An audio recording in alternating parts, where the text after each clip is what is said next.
Iqra'ul Qur'an fa inna Allah ta'ala la yu'adzibu qalban wa'al Qur'ana wa inna hadzal Qur'an ma'dzubatullahi faman dakhala fihi fahuwa aminun wa man ahabbal Qur'an falyubshir.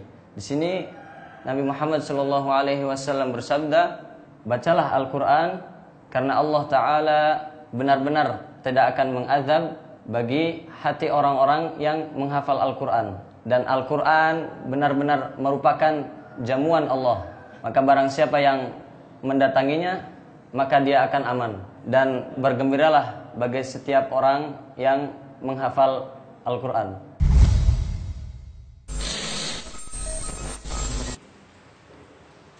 Ketika seorang yang mungkin biasa atau mungkin bisa dikatakan lemah, tatkala dia mempunyai semangat yang tinggi, kesungguhan yang besar, dan dia yakin bahwasannya Allah pasti akan menolong, dia pasti berhasil.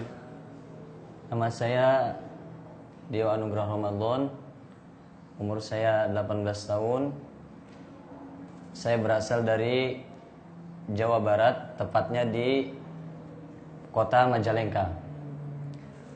Saya adalah salah satu santri Pondok Pesantren Hamalatul Quran yang sekarang duduk di kelas 3 aliyah atau di kelas 12. Bisa dibilang dari satu angkatan atau satu kelas dengan saya termasuk santri yang memiliki hafalan yang sedikit. Saya pertama kali masuk ke pondok ini, saya hanya memiliki setengah juz. Hafalan saya waktu itu masih setengah juz atau tepatnya kurang dari setengah juz, yaitu dari surat Al-Bayyinah sampai surat An-Nas. Sedangkan dalam juz 30 itu setengahnya dari juz 30 adalah Ad-Duha sampai An-Nas yang kita ketahui. Setelah saya berjalan 4 bulan di pondok, saya terkena musibah. Ternyata ada kabar bahwa ayah sudah tidak ada. Ayah sudah meninggal. Ayah itu bagian dari hidup saya. Terakhir saya ketemu diberi pesan, beliau mengatakan tidak boleh pulang ke rumah sebelum selesai 30 juz. Kemudian perlu diketahui bahwa di Pondok Hamalatul Quran, sebelum program menghafal itu dimulai, maka ada program tahsin. Jadi santri boleh memulai hafalan setelah bacaannya dinilai bagus. Maka di sini saya punya tekad, saya ingin start pertama dengan lulus tahsin. Namun qadarullah, dari satu angkatan yang berjumlah 36, saya lolos tahsin di urutan 22.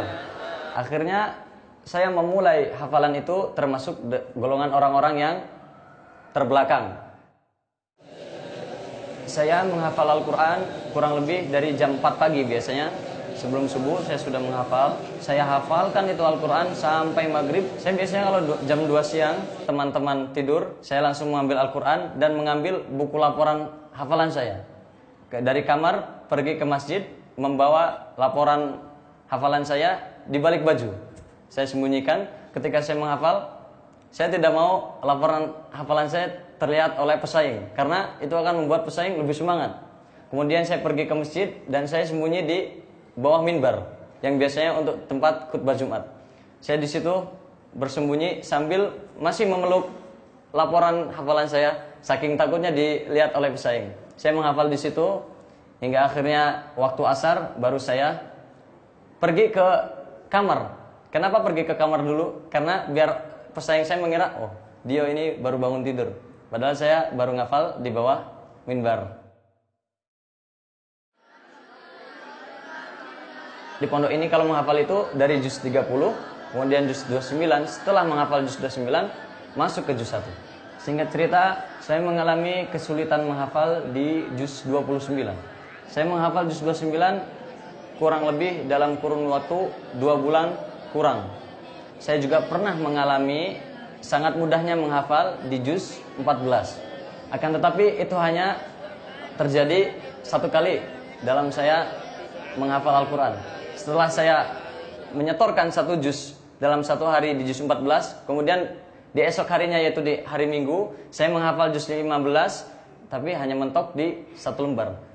Setelah saya menghafal 25 juz, saya memiliki sisa 5 juz dalam hafalan saya, yaitu juz 24, 25, 26, 27, dan juz 28. Yaitu ketika saya duduk di kelas 3 Salafiyah atau setingkat SMP. Di kelas saya sudah ada 1 orang yang hafid, yang sudah selesai.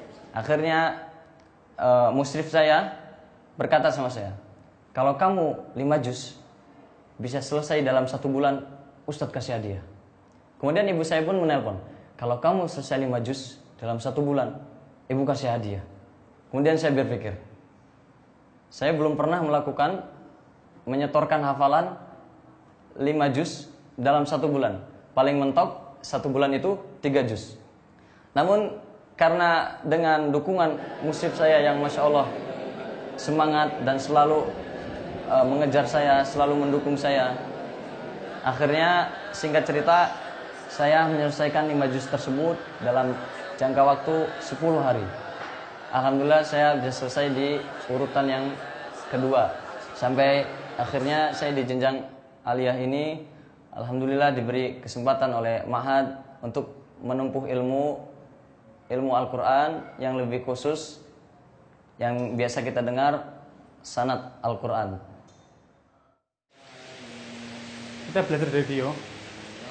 Ketika seorang yang mungkin biasa atau mungkin bisa dikatakan lemah, tatkala dia mempunyai semangat yang tinggi, kesungguhan yang besar, dan dia yakin bahwasannya Allah pasti akan menolong, dia pasti berhasil. Dia yang dulunya hanya hafal surat-surat pendek, dia juga termasuk anak-anak yang lemah dalam hafalan. Tapi ketika dia yakin, dia semangat, dia mungkin bersungguh-sungguh ketika menghafal, dan dia yakin bahwasannya ketika dia usaha pasti Allah akan menolong. Sampai suatu hari dia bisa menghafal sehari 1 juz, Masya Allah.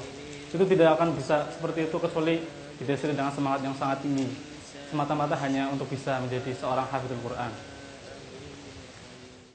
A'udzu billahi minasy syaithanir rajim.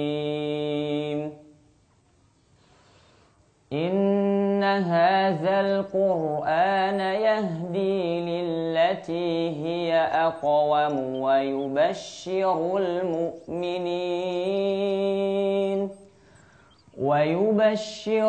mu'minin alladhina ya'maluna as-salihati anna lahum ajran kabira. وَأَنَّ الَّذِينَ لَا يُؤْمِنُونَ بِالْآخِرَةِ أَعْتَدْنَا لَهُمْ عَذَابًا أَلِيمًا. Yuk, dukung UFIT TV dengan belanja di UFIT Store. www.ufitstore.com